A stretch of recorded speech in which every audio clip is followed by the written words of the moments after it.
আসসালামু আলাইকুম। এসকে প্রবাস তথ্য সেন্টার প্রবাসীদের কথা বলে, প্রবাসীদের সাথে চলে। মালয়েশিয়ায় অবৈধ অভিবাসীদের বিরুদ্ধে একটি পোশাক কারখানায় অভিযান চালানো হয়েছে।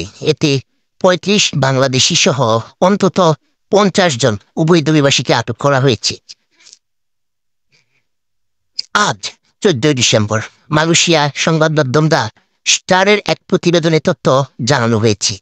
মালয়েশিয়া অভিবাসন বিভাগের মহাপরিচালক দাতুক জাকারিয়া সাবান বলেন, স্থানীয়দের অভিযোগের ভিত্তিতে এবং ২ সপ্তাহ নজরদারি চালানোর পর মঙ্গলবার ১১ ডিসেম্বর এই অভিযান চালানো হয়। তিনি বলেন, অভিযান ৪৬ বছর বয়সী এক বাংলাদেশিকে আটক করা হয়েছে। ধারণা করা হচ্ছে তিনি কারখানাটির ম্যানেজার। অবৈধ এসব বাংলাদেশিকে তিনি জোগাড় করেছিলেন। অভিবাসন বিভাগের মহাপরিচালক জানান, কারখানা থেকে আরও ৩৬ বাংলাদেশি এবং ১৫ বার্মা নাগরিককে আটক করা হয়েছে। ধারণা করা হচ্ছে তাদের টেইলার্সের কাজের জন্য আনা হয়েছিল। প্রতিবেদনে বলা হয়েছে, কারখানাটি প্রায় ২ বছর ধরে পরিচালিত হয়ে আসছিল। অভিযানে প্রায় ৪০টি টাইম কার্ড এবং বিভিন্ন ধরনের সেলাই মেশিন জব্দ করা হয়েছে। এছাড়া আটকদের আরও তদন্তের জন্য বুকিত জলিল ডিপুতে পাঠানো হয়েছে। এই ছিল এসকে প্রবাস তথ্য সেন্টারের সর্বশেষ আপডেট। পরবর্তী আপডেট পেতে চাইলে সঙ্গে থাকুন।